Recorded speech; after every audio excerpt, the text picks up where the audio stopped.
శుభమస్తు కార్యక్రమంలో గృహ బలం అంశానికి స్వాగతం. ఈటీవీ ప్రేక్షకులందరికీ రాఖీ పూర్ణిమ శుభాకాంక్షలు తెలియజేస్తూ,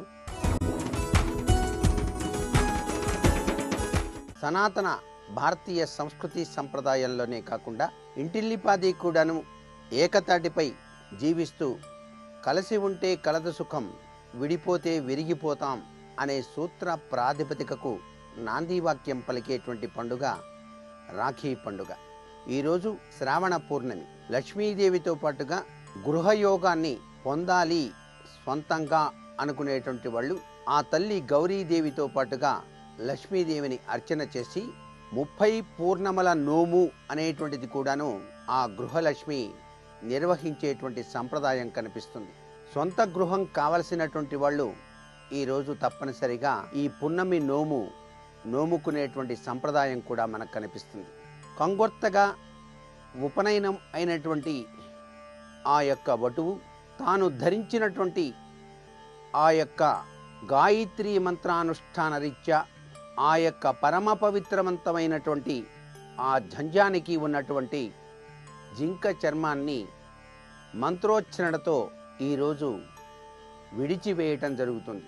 కేవలం ఆ జింక చర్మాన్ని మాత్రమే తీస్తారు.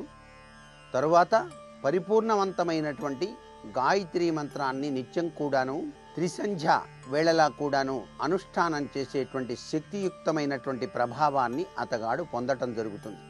ఈ వటువుకు జ్ఞాననేత్రాన్ని ప్రసాదించేటువంటి దివ్యవంతమైనటువంటి ఆ యొక్క పూర్ణతత్వం ఈ యొక్క శ్రావణ పూర్ణిమ నాడు సంభవిస్తుంది కూడా.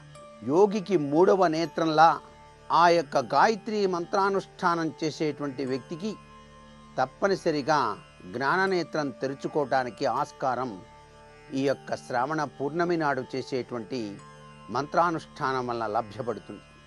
అంతేకాకుండా కుటుంబంలో ఉన్నటువంటి సోదరుల మధ్య అవినాభావ సంబంధాన్ని మరింతగా బలపరచడమే కాకుండా హిందుత్వంలో దాగినటువంటి అమోఘవంతమైనటువంటి హింసను విడనాడాలి, మనమంతా ఏకతాటిపై జీవించినట్లయితే మనకు రక్షగా ఆ పరమేశ్వరుడు అనుగ్రహిస్తాడు అనేటువంటి తత్వచింతనతో సోదరి ఆ సోదరునికి రక్షాబంధనం అనేటువంటిది చేతికి కట్టేటువంటి సంప్రదాయం కూడా ఉంది.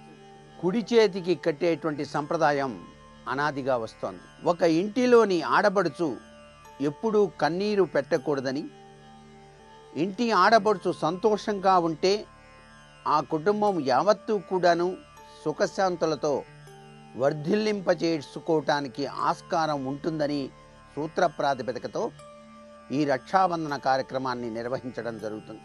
అంతేకాకుండా సాక్షాత్తు కృష్ణ పరమాత్మ కూడాను ధర్మరాజుకు రక్షాబంధనం కట్టాడుట. కారణం, ఆయన రాక్షస తత్వంలో విరాజిల్లుతూ అనేక శక్తి సంపన్నమైనటువంటి ప్రభావంతో విరాజిల్లేటువంటి బలిచక్రవర్తిని దేవతల అనుజ్ఞ మేరకు అతగాడిని పాతాళ లోకానికి పంపించటానికి తన దివ్యవంతమైనటువంటి శక్తిని ఉపయోగించాడు. కాబట్టి అది రక్షాబంధనంగా మారిందని, అటువంటి శక్తియుక్తమైనటువంటి రక్షణ కవచాన్ని ఈ రక్షాబంధనంగా నీకు ప్రసాదిస్తున్నాను అని చెప్పేసి ధర్మరాజుకు కూడాను సాక్షాత్తు కృష్ణ భగవానుడు రక్షాబంధనం కట్టడం అనేటువంటిది చరిత్రలో దాగిన పరమార్థం. అంతేకాకుండా యుద్ధ సమయాలలో కూడాను విజయదుందుమిని ప్రసాదించడానికి తీరుగా అనేక మంది శత్రువులను కూడా మిత్రులుగా మార్చుకోవడానికి వీలుగా కూడా ఈ రక్షాబంధనం చరిత్రలో సుస్థిర స్థానాన్ని ఏర్పరచుకుంది అనేటువంటి విషయాన్ని మనం గుర్తుపెట్టుకోవాలి. ఈ రక్షాబంధనానికి గృహవాస్తుకి ఉన్నటువంటి అవినాభావ సంబంధం గనక చూసినట్లయితే దిగ్బంధన చర్య అంటారు. వాస్తుశాస్త్రరీత్యా ఏదైనా సరే లోపాలు ఉన్నప్పుడు ఆ లోపాలని సవరించుకోవటానికి వీలుగా మనకి 9 వరుసలు కలిగినటువంటి దారాన్ని తీసుకొని ఇంటికి 4 వైపులా కూడాను కొలిచి ఆ యొక్క కొలతను ఆధారంగా చేసుకొని దాన్ని మరలా 9 సార్లు తక్కువగా చుట్టి దానికి 9 పూసలు కట్టి ఆ పూసల్ని గనక ఇంటి ద్వారబంధానికి కనుక కుడివైపున గనక తగిలించినట్లయితే ఆ ఇంటికి రక్షాబంధన తత్వం వస్తుంది. అంటే ఇది చాలా నిగూఢవంతమైనటువంటి రహస్యం. దిగ్బంధన చర్య అంటారు. అంటే ఇతరుల యొక్క దిష్టి దోషమే కాకుండా అనేక విపత్కరమైనటువంటి పరిస్థితులు ఆ ఇంటిపైన ప్రభావం చూపకుండా ఉండటానికి చేసేటువంటి విశిష్ట ప్రక్రియగా కూడాను ఇది నిర్వహించడం జరుగుతుంది. కాబట్టే ఇది కేవలం అన్నా చెల్లెళ్ళు రాఖీ కట్టేటువంటి సంప్రదాయబద్ధానికి సంబంధించినది కాదు. ఇది గృహానికి సంబంధించిన రక్షాబంధన కవచంగా కూడా ఉండి తీరుతుంది అని కూడాను మనం చెప్పాల్సి ఉంటుంది.